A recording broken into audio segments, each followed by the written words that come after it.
Selamat pagi, selamat siang, selamat malam buat para mahasiswa dan para netizen yang beriman.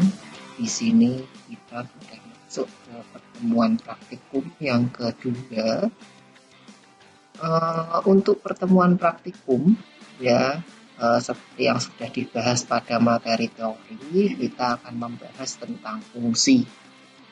Nah, perlu kita ketahui bahwa setiap bahasa C, ya, bahasa program bahasa C atau C++ itu minimal punya satu fungsi, yaitu fungsi main. Nah, fungsi main ini itu bisa berupa void maupun integer. Ini merupakan tipenya, ya, tipe fungsinya. Nah, nanti kita akan pelajari lebih lanjut. Kalau dilihat void itu tidak ada return, ya nanti ya, kalau yang main itu ada return. Nah, nanti kita akan pelajari lagi. Nah, ketika main ini tidak didefinisikan itu artinya tidak ada, ya, belum ada. Itu akan menjadikan atau akan terjadi error. Yang mana main program ini harus didefinisikan terlebih dahulu. Nah, karena apa? Karena main program ini merupakan entry point. Artinya dia merupakan entry itu berarti pintu masuk, ya, point berarti titik masuk, ya, untuk melakukan menjalankan program. Jadi dia yang pertama kali dijalankan. Nah, dalam bahasa C itu biasanya tersimpan pustaka standar atau library. Ya, kita biasanya tidaknya itu menggunakan include yang ada di sini. Jadi include ini menggunakan pustaka atau library bawaan bahasa C. Nah, tidaknya kita itu biasanya menggunakan apa? Basic I/O. Ya, basic I/O atau dasar input output. Nah, nanti kita juga bisa menggunakan fungsi-fungsi lain seperti map. Lalu memory handle map itu berhubungan dengan matematika. Khususnya kalau kita mau menghitung pangkat, ya, dan pangkat itu pow, ya, power, dan SQRT atau square. Ya. Nah, untuk menggunakan pertama kali kita harus include, ya, preprocessor. Jadi include preprocessor include itu ada dua macam, ada yang pakai ini dan pakai ini.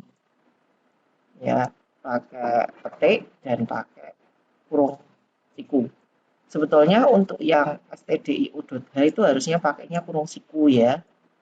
Karena ini bawaan dari bahasa C. Kalau yang pakai petik ini biasanya dibuat, ya, yang untuk dibuatan atau buatan sendiri.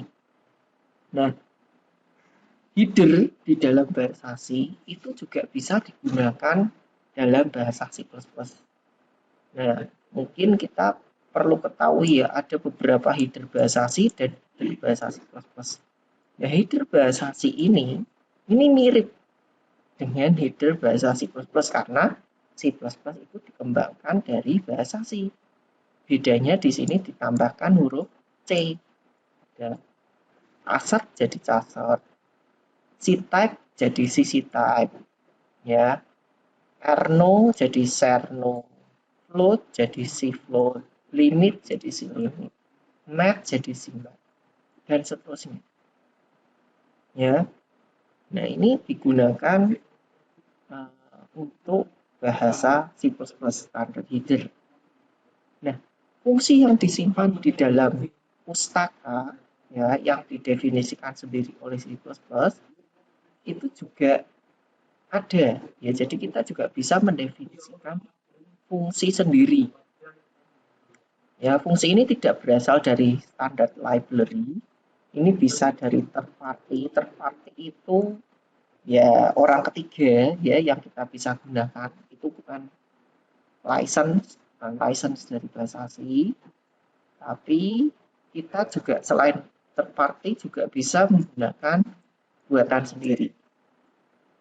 Ada beberapa bagian, ada .h, ada .lib, ada .dll. Tapi mungkin di sini kita akan lebih fokus pada yang .h nanti untuk yang pembuatan APP. Untuk membuat pustaka ya, untuk membuat pustaka layout. Tapi kalau kita hanya membuat fungsi saja itu berbeda ya, membuat fungsi saja itu beda. Nah, untuk memanggil atau menggunakan pustaka, kita bisa menggunakan include dan informasikan input H files dan informasikan .lib files ke komputer. Semua file .dll atau beberapa file .dll folder yang sama dengan file executable code atau ke sistem 32. Tapi ini tidak direkomendasikan. Ya, ini kurang direkomendasikan. Anda bisa pakai ini aja. Copy semua ke folder yang sama dengan executable. Tapi ini jika nanti kita sudah membuat library sendiri ya.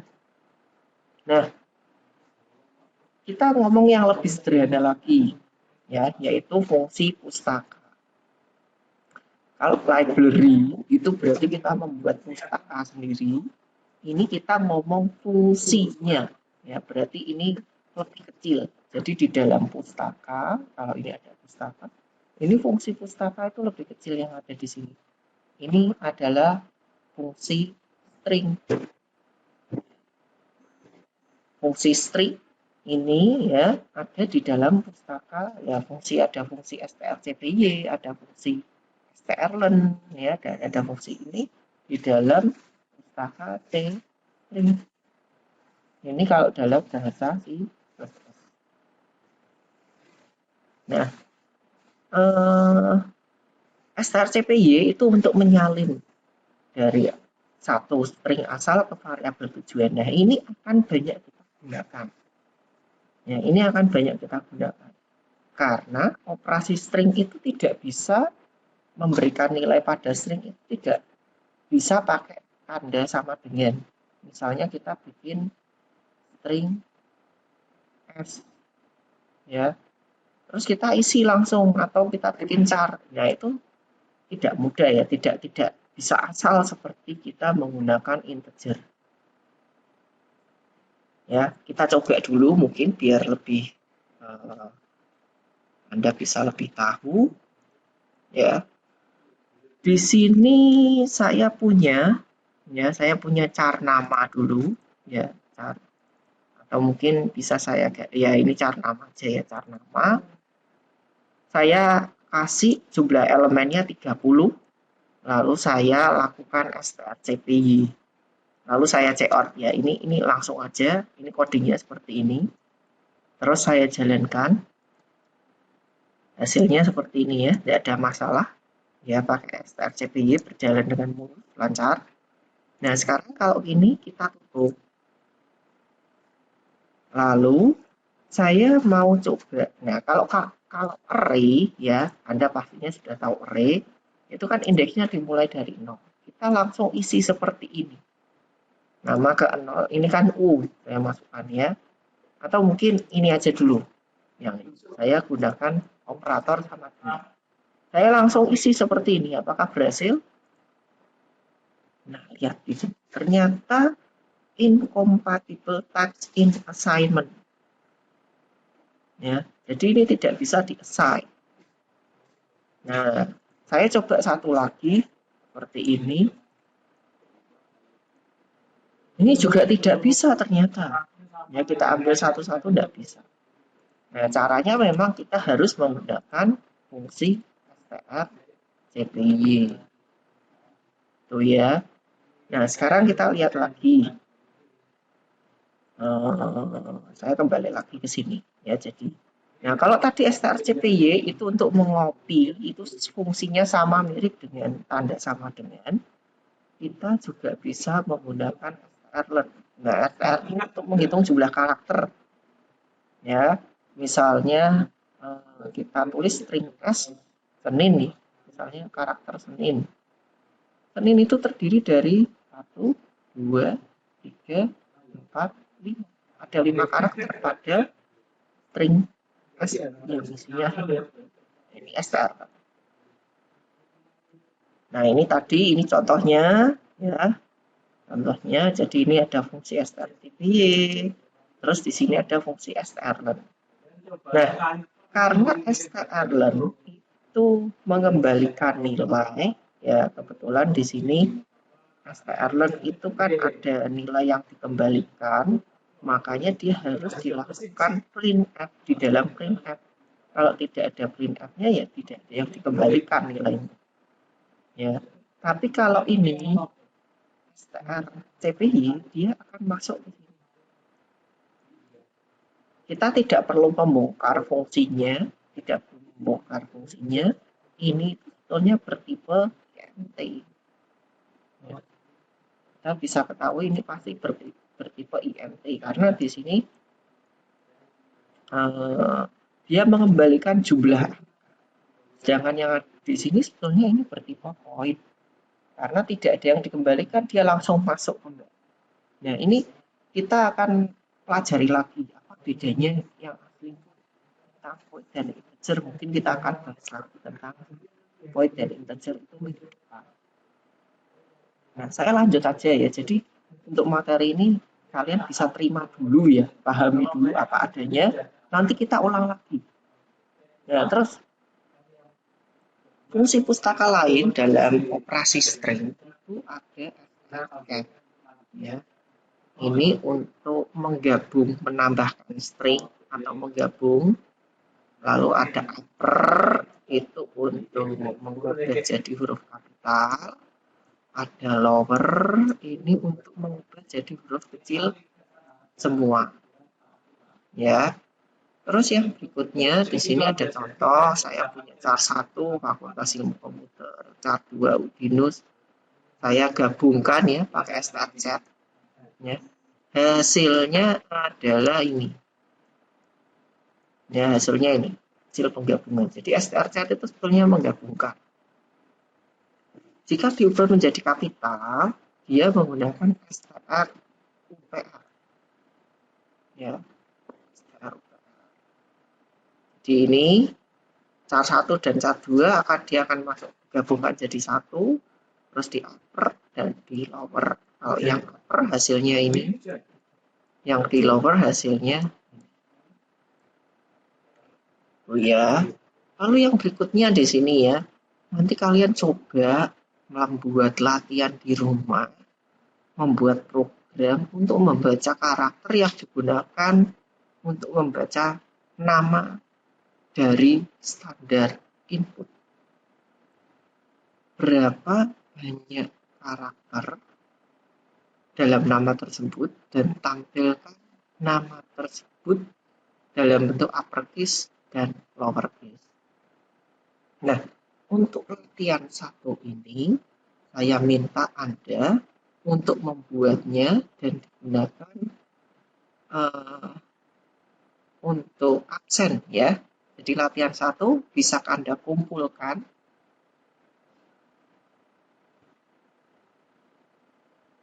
di absen forum Kulino. Ya, nanti kumpulkan di print screen aja. Membaca karakter untuk membaca nama ya. Tulis aja nama Anda. Ya, tuliskan nama Anda. Tuliskan nama Anda. Nanti ini di print screen. Nanti untuk dikumpulkan di Kulino. Jadi selain Anda absen, nanti tidak hanya absen hadir saja, tapi Anda juga lampirkan ya. Lampirkan jawaban, lampirkan jawaban lat 1 di Kulino. Ya, nanti bisa Anda coba di rumah. Saya kira ini sudah mudah karena ini sudah dibuat contohnya. Anda tinggal edit dari sini. Tinggal tambahkan cin dan lain sebagainya. Lalu yang berikutnya, untuk fungsi pustaka karakter yang lain, itu juga ada operasi karakter itu menggunakan ini header cetak. Jadi ada fungsi is lower dan fungsi is upper. Bedanya apa dengan yang ini? str lower itu membuat kecil, str upper itu membuat kapital. Kalau ini bertanya apakah ini tulisan kecil, huruf kecil, ya, huruf kecil atau tidak, huruf kapital atau tidak. Jadi is lower itu boolean. Ini juga boolean. Ya, ini returnnya boolean. Dia menghasilkan kembalian nilai boolean 0 atau 1. Ya, kalau 0 itu artinya kalau is lower hasilnya 0, ya berarti dia bukan huruf kecil. Kalau 1 berarti dia huruf kecil. Sama aja is upper. Kalau 0 berarti dia bukan huruf besar. 1 berarti dia huruf besar. Ada juga is digit. Is digit itu apakah itu sebuah digit? Digit itu kan angka ya. Karakter, tapi sebetulnya karakter yang isinya angka. Lalu to lower. Ya. Nah, ini mirip ya. Ini menggunakan to lower dan to upper. Tapi ini berlaku pada karakter. Nah, ini ya, ini untuk coding dari penggunaan C-type ya. Di sini ada penggunaan C-type. Lalu kita bisa menggunakan is upper, is lower, dan is digit. Ya, ini hasilnya, hasil print screen satu-satu. Ini untuk yang apakah huruf kecil ya. Dan nanti dia bisa A adalah huruf kecil ya, inputannya A huruf kecil, huruf besarnya seperti ini. Terus ini masukkan sebuah karakter, satu adalah karakter digit, dan di sini masukkan sebuah karakter. Ini bukan huruf besar, bukan huruf kecil, dan atau digit. Ya. Jadi Anda bisa menggunakan coding ini. Ya. Contoh codingnya seperti ini. Nah, nanti di latihan 2, ya ada satu lagi soal latihan yang perlu Anda buat. Ini juga Anda perlu masukkan di Kulino. Ya, jadi Anda juga perlu membuat Kulino untuk absen nih. Jadi lampirkan untuk absen di forum. Ya, jadi pastikan nanti program itu bisa input karakter. Ini kalau contoh program yang ini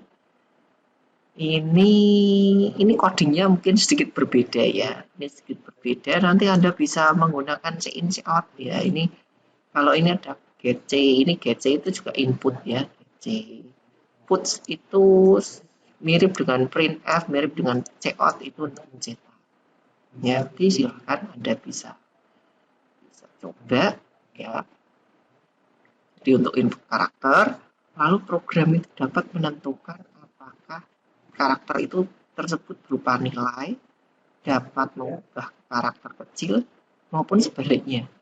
Jadi kalau dia kecil, jadi kalau inputnya huruf A misalnya ya, huruf A, nanti outputnya adalah bukan nilai ya, bukan nilai atau bukan digit ya, bukan digit. Huruf A bukan digit. Dia huruf kecil. Ya, huruf kecil. Terus nanti Anda bisa munculkan huruf besarnya. Sama dengan, tapi kalau inputannya misalnya adalah B besar. Bukan, ya jadi bukan digit. Lalu dia huruf besar. Ya, lalu huruf kecilnya sama dengan B. Seperti ini. Ya, Anda bisa buat seperti itu. Ya. Kalau inputannya tanda tanya atau tanda selain angka, selain huruf, Anda bisa berikan keterangan. Bukan digit, bukan huruf. Ya, bukan huruf besar, bukan huruf kecil. Seperti itu. Dalam satu program, kalau ini kan contohnya satu aja. Ini contohnya satu-satu aja. Jadi begitu satu input, outputnya cukup kompleks. Ya, di sini. Jadi Anda bisa mengubah atau mengedit dari contoh coding yang ada di sini. Ada contohnya, tinggal diedit tadi. Nah, lalu contoh yang lain yaitu operasi matematika. Nah, fungsi operasi matematika itu ada di metode dan std. Nah, contohnya itu ada SQRT, ada power, ya. SQRT itu sama aja akar. Yang ini sama aja pangkat. Kita sebetulnya bisa sih bikin angkat sendiri, bisa bikin akar sendiri, tapi kita juga bisa menggunakan fungsi yang sudah ada di metode, kita tinggal pakai aja. Tuh ya. Lalu ini contohnya ya. Kalau kita menggunakan metode, di sini kita bisa menggunakan fungsi PAU dan fungsi SQRT. Nah, pastikan kalau yang SQRT itu pakai Z ya kan, pakai float ya, pakai float. Sedangkan yang ini ya, yang ini mungkin integer aja karena di sini pakai persen i itu integer. Kalau di dalam printf itu ada persen d, ada persen i, ini integer. Tapi kalau persen f itu float. Nah, kalau ada persen 7,21, nah ini beda ya. Ini persen 7 itu di depan ya, di depan itu aja 7 digit. Itu 2, 3, kepanjangan 4, 5, 6, 7 ya. Jadi ada 7 digit ya, koma di sini ada 2 LF 21 ya, 1,21. Nah, di sini bisa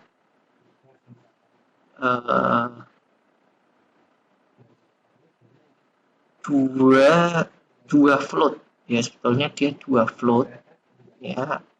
Nah, 7 digit itu dia akan, kalau di sini ada 4 ya, akar dari 16 kan 4. Jadi dia ditulis seperti ini. 4-nya di belakang. Dia dikasih jarak. Seperti ini. Ya, itu 7. Ya, jadi rata ke kanan 7 digit.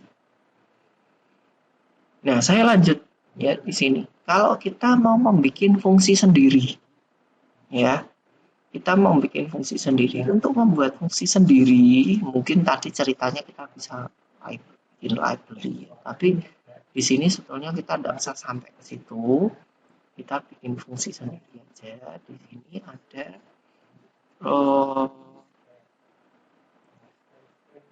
deklarasi, ya. Jadi sebelum kita menggunakan fungsi, kita perlu melakukan deklarasi.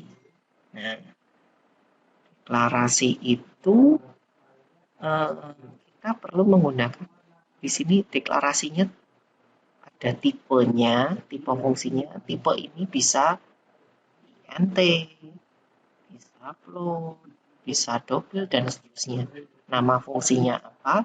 Nah, parameternya itu boleh kosong. Ya, boleh kosong. Ya. Jadi ini kalau di sini ada bool, misalnya. Saya pakai bool ya. Bool if benar. Nah, seperti ini X. Nah, ini tinggal perintahnya. Nah, ini tipe fungsinya ini nama fungsinya, ini parameternya. Itu ya. Lalu di sini kita juga bisa membuat struktur fungsi. Jadi struktur fungsi itu bisa terdiri dari return type.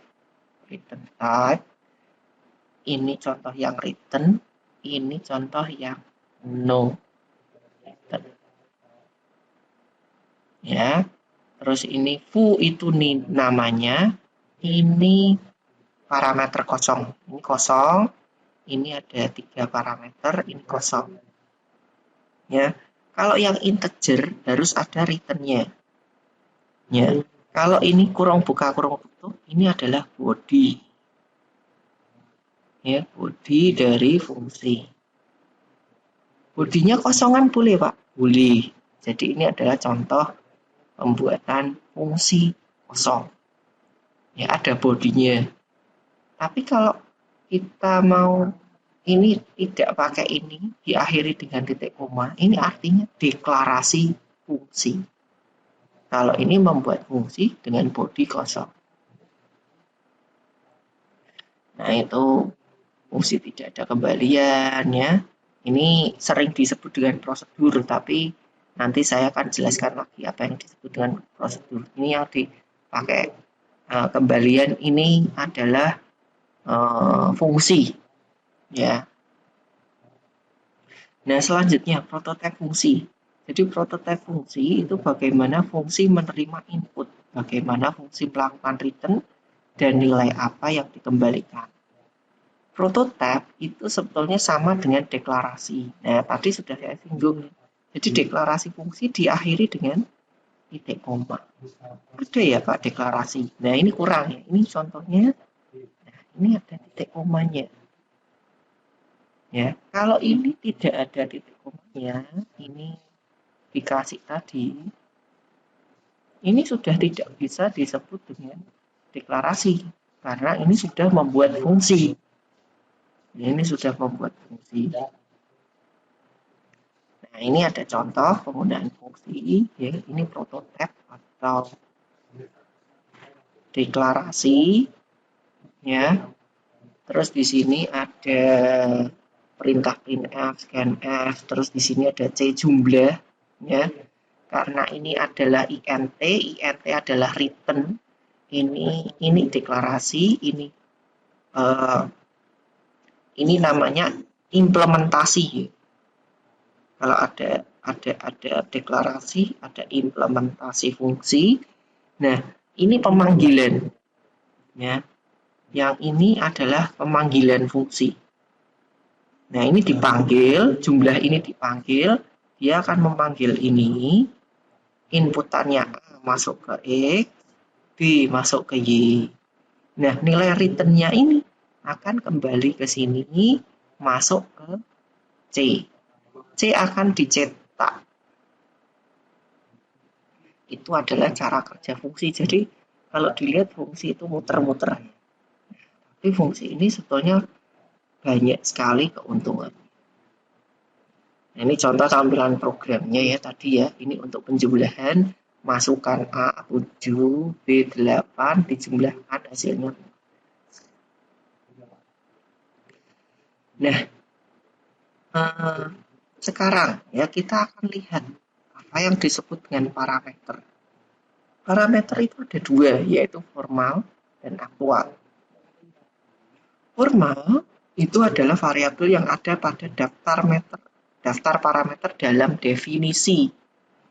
Definisi fungsi itu bisa pada deklarasi maupun implementasi. Sedangkan aktual itu pada pemanggilan. Sebetulnya sama enggak? Sama. Ya sama aja. Tapi nama parameter di formal dan aktual itu boleh beda. Jadi kalau di formal nama parameternya adalah A, di sini X boleh. Di sini A, di sini A. Namanya sama, boleh ya? Boleh. Beda boleh, sama juga boleh. Karena parameter itu sebetulnya sama saja dengan variabel. Ya, sama dengan variabel. Tapi variabelnya itu bersifat lokal. Bersifat lokal itu hanya pada satu fungsi. Nah, nanti kita akan lihat lagi apa bedanya lokal, global. Nah, kembali lagi di sini. Apa yang disebut dengan parameter formal itu ada pada definisi fungsi. Ini adalah parameter formal. Ya, parameter formal di sini. Ini definisi fungsi. Nah, kalau yang aktual itu pemanggilan. Ya, ada di sini. Ini aktual. Nah, ini dilihat ini X, ini Y, ini A, ini B. Seperti itu. Nah, kita juga bisa memberikan nilai default pada parameter. Jadi, kalau parameternya itu kosong, itu boleh. Kita bisa memberikan nilai default. Jadi, di sini kita isi kalau ini parameternya. Jadi, di sini ada void foo, ya. Yang satu itu INTABC ya. Ini kalau di sini INTABC ini sebetulnya void foo ini tidak boleh jadi satu ya. Kita coba aja langsung coding. Saya akan buka code block. Boleh nggak ini coding ini jadi satu? Saya mau coba. Ini C ya. Bikin void foo. NTA NT B di sini sama dengan 1 C sama dengan 2. Lalu di sini printf ya, kita printf ya. Nah, ini sorry, ini diakhiri dengan titik 2. Kalau yang ini ada, ini harusnya diawali dengan ini. Ini deklarasi, ini implementasi. Ya, implementasi. Jadi ini kita deklarasikan dulu di sini titik koma. Lalu kita bikin void foo ya, RTA, RTB, RTC. Ini ya. Jadi kita memberikan nilai default pada deklarasi.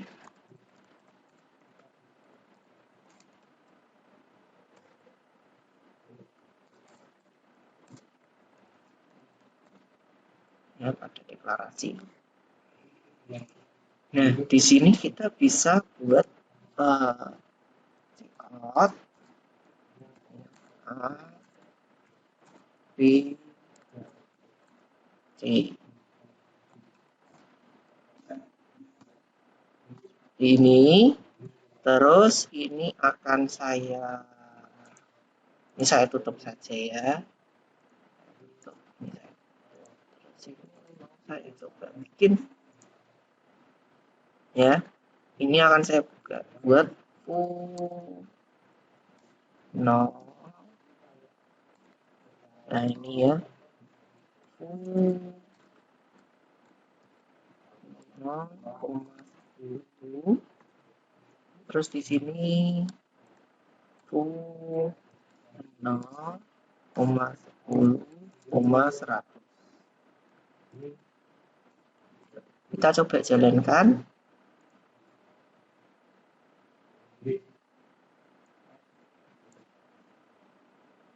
Nah, ini ya. Jadi 012, 010, 2, 010, 100. Ya, kita bisa berikan nilai default pada deklarasi. Nah, kembali lagi di sini ya. Ini untuk set. Terus ini ya. Ini sorry hanya digunakan C saja. Jadi kita bisa memberikan nilai default seperti itu. Nah, ya. Nah, saya lanjutkan ya. Default parameter. Ya, jadi ada default parameter. Di sini ada int A, B, C. Nah, kalau error ya, kita bisa lihat di sini error missing default parameter for parameter 3. Ini rules-nya ketika sebuah parameter diatur dengan nilai harus default, maka parameter berikutnya harus di-set dengan nilai default juga. Maksudnya apa? Tidak boleh kalau di sini ada nilai default, di sini tidak ada defaultnya. Ya, tidak boleh. Bolehnya, ini mungkin kita balik. Ya, kalau kita mau kasih nilai default yang B saja, dibalik saja. Ya, mt, koma, mt, B sama dengan ini mengenai default parameter. Nah, mungkin ini ya untuk teorinya, untuk praktikumnya materinya sampai sini dulu. Kita akan lanjut ke materi yang berikutnya. Ya, untuk materi berikutnya saya akan jelaskan pada pertemuan berikutnya. Nah, di sini saya akan jelaskan tentang latihan Anda di lab yang Anda kerjakan di rumah. Nah, untuk soal yang perlu Anda buat di rumah, ya, perlu Anda kerjakan di rumah, itu ada kurang lebih 3 kasus. Ada kurang lebih 3 kasus, ada 3 kasus ya di sini. Kasus yang pertama, Anda perlu membuat fungsi sederhana. Jadi ada fungsi penambahan, pengurangan, perkalian, pembagian, modulus. Gunakan fungsi int untuk penambahan, pengurangan, perkalian, dan modulus, sedangkan float untuk pembagian. Jadi buat jelaskan alur programnya, nanti Anda coba seperti minggu kemarin ya. Seperti minggu kemarin, silakan Anda bisa jelaskan pada saat pertemuan sinkronus. Lalu yang kedua, saya ingin Anda membuat program, membuat fungsi untuk menghitung BMI atau indeks massa tubuh. Ya. Nah, ada rumus seperti ini.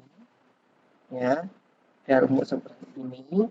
Nanti kalian buat codingnya dalam bentuk fungsi. Ya. Jadi ada contohnya, punya berat badan 62, tingginya sekian, maka BMI-nya sekian. Nah, karena di sini pakai pangkat, Anda boleh menggunakan fungsi math. Ya, boleh menggunakan fungsi. Dapatkan hasilnya. Hasilnya ya ini. Ini terus dijelaskan kalau 21,4 ini dia termasuk di mana? Di normal. Ya.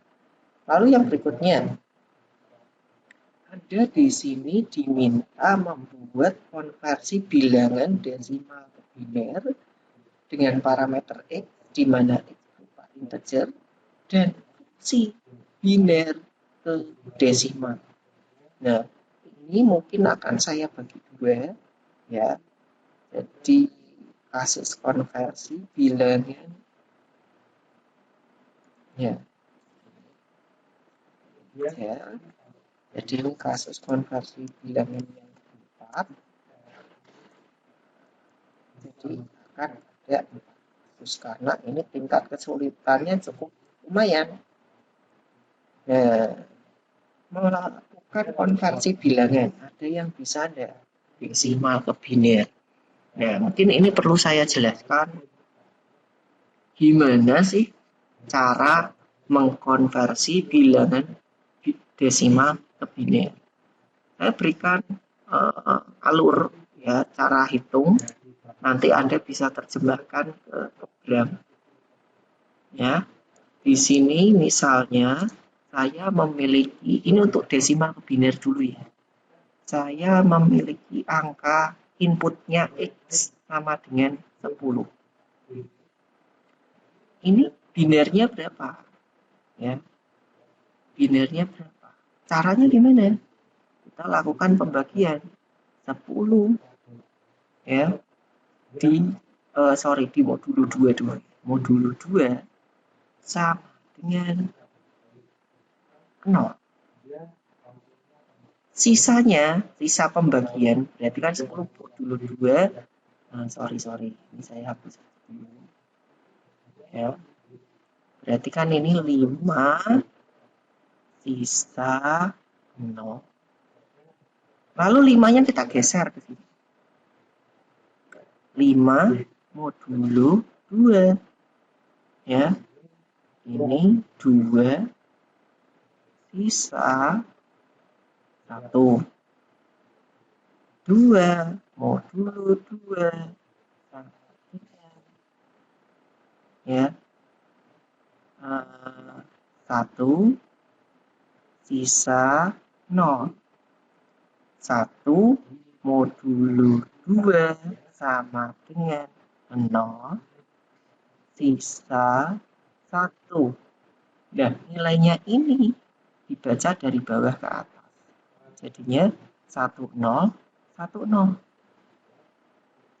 Nah, bagian ini Anda bisa simpan di dalam array. Ya, Anda bisa simpan di dalam ya, jadi Anda bisa simpan di dalam array.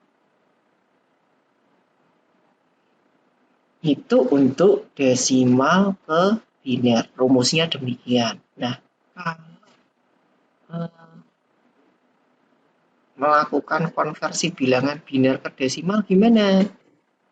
Nah, untuk biner ke desimal, Anda bisa pertama Anda bisa hitung inputnya dulu. Ya, jumlah inputnya berapa? Ya, karena ini bertipe string. Nah, Anda bisa gunakan strlen. Ya, Anda bisa gunakan strlen untuk mengetahui panjangnya. Nah, Anda tinggal bikin ini nih. Ini berarti Anda bisa baca satu-satu lalu konversikan ke misalnya inputannya ini 1, 0, 1, 1, 0, 0, 1. Ini kan berupa string. Ya, berupa string. Ini Anda bisa lakukan, Anda bisa baca satu-satu dari sini atau dari belakang, silahkan terserah. Nah, kalau Anda bisa tahu ini panjangnya berapa, ini kan berarti kita hitung 1, 2, 3, 4, 5, 6, 7. Ada 7. Ya, kita bisa hitung ini dari 2 pangkat 1. 2 pangkat 0, 2 pangkat 1, 2 pangkat 2, 2 pangkat 3, 5, 2 pangkat 6.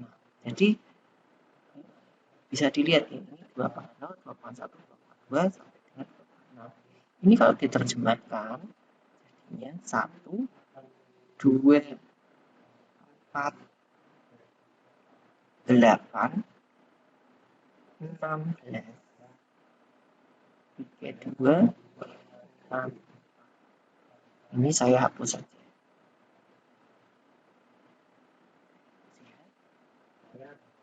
Jadi 0 pertama, 1 ini. Ya, ini 1. Ini 2, ini 4, ini 8, ini 16, ini 32, ini 4. Kalau 1 berarti ini 1. Kalau 0 ya berarti 0. Ini 0, 0. Ini 1 berarti 8. Ini 1 berarti 16. Ini 0 berarti 0. Ini 64. Berarti 64 ditambah 16 ditambah 8 ditambah 0 ditambah 0 ditambah 1. Ini ke sini 9 tambah 16 25 25 ditambah 64 25 tambah 64 ini 9 ini 2. Nah 10 11 001 ini sama saja 89. Nah, berarti gimana caranya baca ini? Anda bisa simpan. Contohnya kalau ini bertipe string, ini bisa disimpan dalam bentuk cak. Tapi Anda bisa batasi aja, misalnya mau 8 digit, 8 biner, 16 biner. Ya kalian kasih batasan aja, tidak terbatas atau bisa fleksibel. Kalian bisa batasi inputannya harus sekian sampai sekian. Itu boleh. Ya, kalau char itu kan bisa dibaca dari indeks ke 0, indeks ke 1, indeks ke 2, dan seterusnya. Itu ya. Jadi itu untuk konversi bilangan. Karena ini kodenya bisa macam-macam. Ya, hasilnya bisa macam-macam. Kemungkinan untuk yang konversi bilangan, yang presentasi bisa lebih dari satu anak. Oh ya, silakan kalian pikirkan bagaimana ini bisa menjadi program. Mungkin cukup sekian untuk pertemuan hari ini. Jangan lupa Anda bisa absen dan